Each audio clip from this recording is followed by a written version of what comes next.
Na realidade, sendo bem verdadeiro, é que ninguém nem nada nessa vida vai me bater mais do que a vida já me bateu. Então, por isso, o que esses caras falam, o que esses caras pensam que vão deixar de fazer, pra mim não faz diferença nenhuma.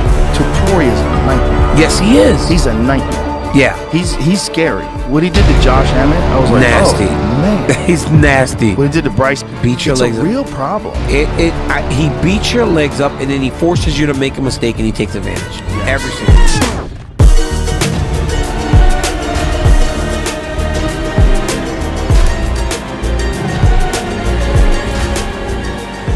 Ilia Topuria, who's fighting Charles Oliveira at the end of the month, like that guy is insane. That guy's knocked out two of the greatest featherweights of all time, Volkanovski and Max Holloway. Nobody can knock those guys out in featherweight before, and he did it. And he did it, and he made it look easy. You know, he made it look like they're like he's just on another level from everybody. You know, and then now he's moving up to 155 pounds. He's like decided he cleared out that division. He's moving up. Like he's insane. Yeah. Insane. There's guys like that are just their level is above everybody else's level. And with Ilia, it's everything. It's his submissions, his kicks, his punches, everything. He can do anything. I mean, he does everything perfect. All his technique is perfect. He's fucking driven and ultra confident. You know, this is an amazing time for the sport, man. It's a crazy time because these guys that are coming in with like one fight in the UFC, they look like world-class contenders right away. People think of Oliveira as not being a monster because there's times people beat him. But you gotta accept that and not think of like when he lost. Because so many people, who gets better at 35? I don't believe he's 35. No? I think he's 33, and I also think that he got into the UFC when he was 20. But he came into his own over the last few years, which kind of makes sense. Like he figured it out. And so part of the problem was like he was learning and developing and growing as an elite in an elite organization. I saw Charles fight, and I was right up close. I was right there. There's Dana, where you can see that, right? Dana's at that table. Oop, I'm one behind. So I mean, I'm in really good seats. But it changed everything. Seeing Charles that close. By the way, it was a fight that Charles lost, but I came out of that, and I got it. I totally got it. It was against Sarukian, and Charles was trying to win the whole time. Charles tried to strangle Sarukian. He was losing the fight. He never quit trying to win. He strangled Sarukian. He almost had it, and a scramble ensues. I mean, it was just this awesome battle. And I left there a Charles fan, but I also left there a Charles believer. And there is a very fair question when you have a guy that's climbed the mountain to the highest levels. Can he do it again? Can he do it again? Because does he want to do it again? Are you sure? Why? Why would he want to do it again? Seems like a very difficult thing to do. Well, I then saw Charles fight Michael Chandler at Madison Square Garden. That was Charles's last fight, and I didn't have the cool guy seat. But boy, did he look good. He was not supposed to do that to Michael Chandler. He was not supposed to win 5 rounds. He was not supposed to take Michael Chandler down and keep him there. He was not supposed to out-condition and out-pay. He just wasn't supposed to do those things. So, he becomes a number 1 ranked guy. But he doesn't become the number 1 contender. And people always confuse that in our industry. Your rankings are one thing. Your number 1 contender is whoever within those rankings or outside of those rankings gets the bout agreement. Pantoja's previous fight, he fought with a Japanese fighter who had never fought in the UFC, and therefore he was not ranked within the UFC. So you could even go outside of the rankings. The rankings do not in any way represent a number 1 contender. The number 1 contender is the guy who's next for the champion, which is signified through a legal agreement known as a bout agreement. And I'll just tell you that because Sarukian had it. So you get your number 1 ranked guy and your number 1 contender. Sarukian situation plays out. Islam leaves the division. Charles and Ilia is the obvious fight to make. And Charles really is the first one to say yeah. He really was. Ilia moved up, this is prior to Islam leaving, and Ilia wants to fight for a world championship. And Charles says, no. You can wait. After I fight Islam for the world championship, you may then come in. I will defend Fight against fans, you, or you can welcome do your back piece with to your Luxury mouth. Tainments.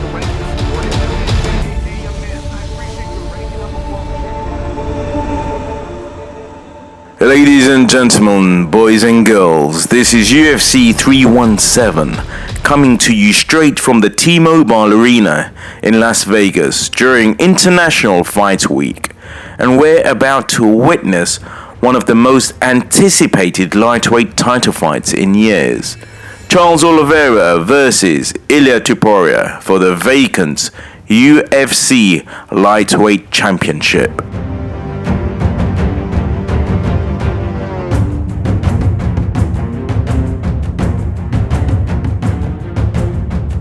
Now, let's set the stage. The UFC lightweight belt, vacant. Islam Makhachev moved up to welterweight, and now we have two killers who are stepping in for their shot at glory.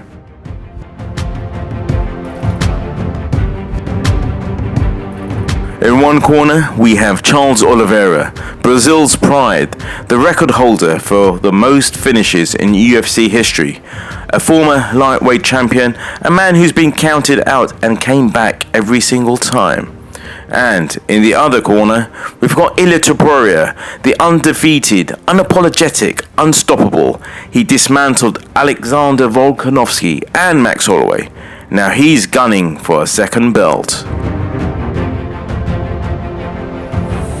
This is more than a belt, it's legacy versus momentum, experience versus explosion, the old guard versus the new wave. Charles Bronx Oliveira has been in the UFC since 2010.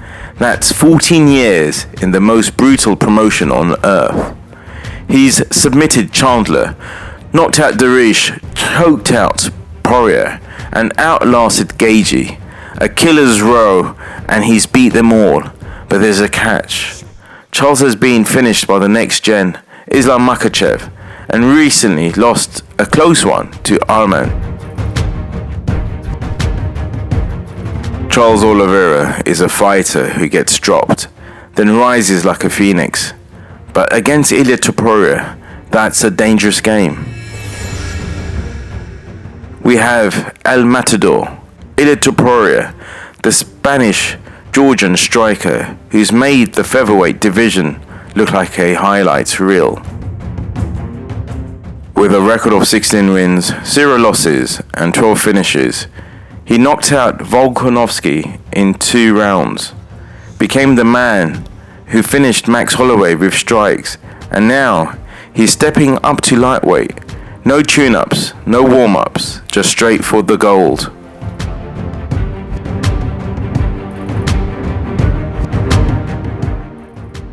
Ilia Topuria spoke to Luxury Tainment.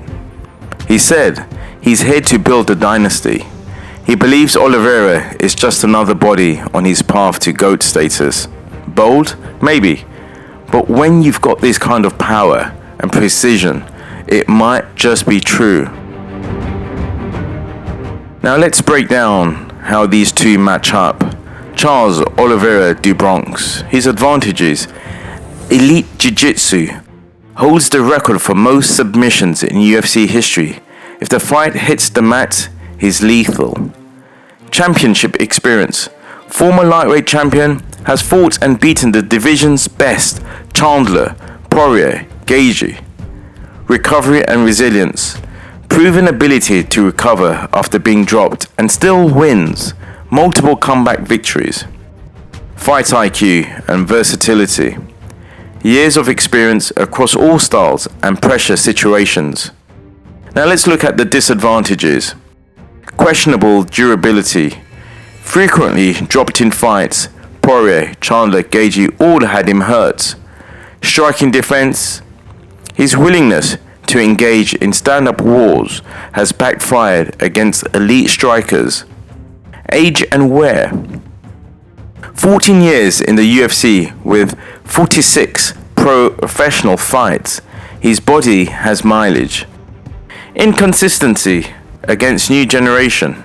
Struggled against younger, more explosive fighters like Islam Makhachev and Arman. Now let's look at Ilia Topuria, El Matador. His advantages: undefeated record with 16 wins, 0 losses. Confidence and momentum are on his side. Devastating power. Knocked out Volkanovski and Holloway, both incredibly tough elite fighters. Superior boxing, fast hands, tight technique and pinpoint accuracy. Momentum and youth, riding a wave of confidence, durability and athleticism as he enters his prime. Now let's look at the disadvantages for Ilia Topuria. Unproven at lightweight. This is his first official fight in the 155-pound division. Unknown how his power and speed translates. Ground game vulnerability, really tested against high-level submission artists like Oliveira. Limited deep waters experience.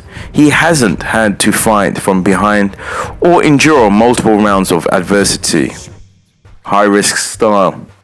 His aggressive approach leaves small windows against a finisher like Oliveira, and that's dangerous. We caught up with Islam Makhachev and he said to Luxurytainment, if Charles takes him down, he can finish him, but if Topuria catches him, he's going to sleep. This isn't hyperbole, this is truth. Now, if Charles Oliveira wins, he becomes a 2-time lightweight king and etches his name permanently into UFC history.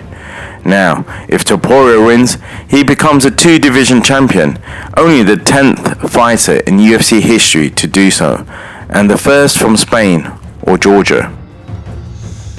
He would join the ranks of the others such as McGregor, Cormier and Nunes. That's GOAT level company. This is history. This is hot. This is UFC 317. So what's the prediction? Oddmakers have Topuria as the slight favourite. Many analysts expect him to finish Oliveira early before Charles can get it to the ground. But we've seen Charles pull off miracles before. And if Topuria overextends or gets taken down, this fight flips instantly.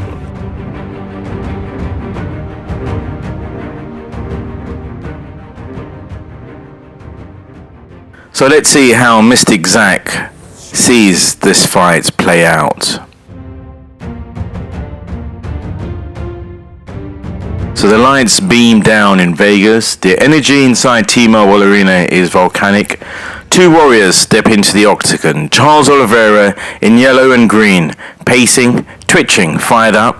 Across from him, you have Ilia Topuria, stone cold silent, eyes of a predator. The bell rings.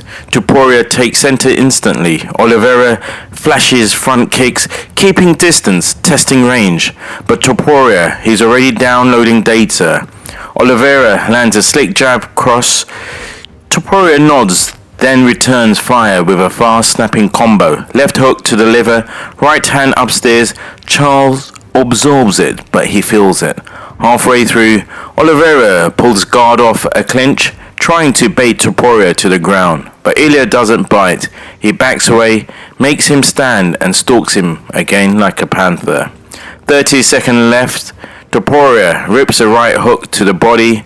Oliveira grits through it. The round ends with a tension in the air, the kind of tension before a storm. Round number 2, the execution. Charles comes out faster this round, throwing sharp knees and elbows in the clinch.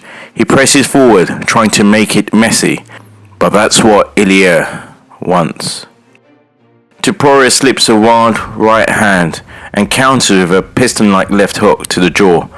Oliveira is wobbled. Crowd leaps to their feet. Ilia stays composed, steps in and lands a savage right hand right down the pipe. Charles stumbles back. Topuria stays in the pocket like a sniper, calm, sharp, hunting. And then it happens. Topuria feints low, then bang. A monstrous right overhand connects flush on Oliveira's chin. He's out. Oliveira drops like a tree, limp, lifeless. Topuria walks away before the ref even jumps in. Clean, cold, clinical. Knockout in round 2. The arena explodes. Ilia throws his arms up, the Spanish and Georgian flags on his shoulders. The belt gets strapped on. History is made. 2-division champion, 17 wins, 0 losses. Ilia Topuria just knocked out one of the greatest finishers in UFC history. On the mic, he says, "Respect to Charles, but there's a new king now. This division is mine." You can wait. After I fight Islam for the world championship, you may then come in. I will defend against you, or you can do your piece with Islam, but I am next, and the rankings support it. And Ilia is saying, hey, young man, I appreciate your ranking. I'm a world champion, not to mention I'm undefeated. I don't stand down to you. I mean, it turns into this great back and forth. It turns to the best trash talk is when they can both tell the truth. And Charles Oliveira is saying, I climbed this mountain. I went through everybody. I deserve this. And the rankings reflect that. Is 100% true. So now we've got to take this number one ranking. We got to take that argument and we got to decide what's bigger.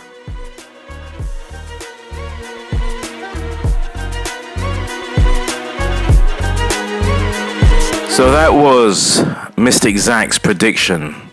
But guys, who do you have winning and in which round? Please subscribe now, hit the bell, and stay locked in for all the breakdowns, post-fight analysis, and more right here on Luxurytainment. And have a great day.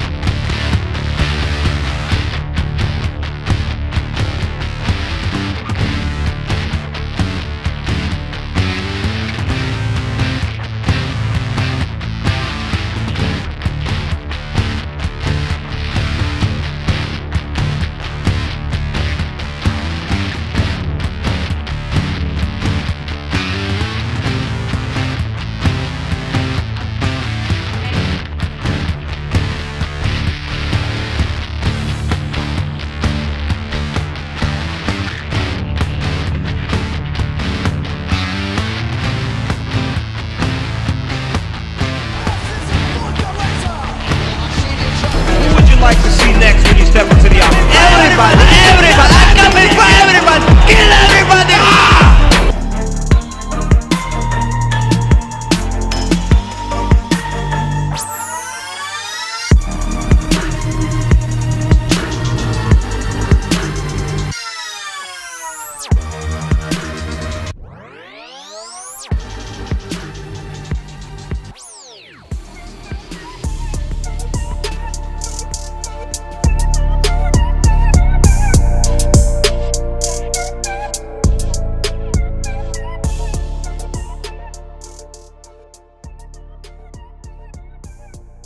This guy really tough. If you want to stop him, you have to choke him or knock him out. This guy is gonna fight 5 rounds.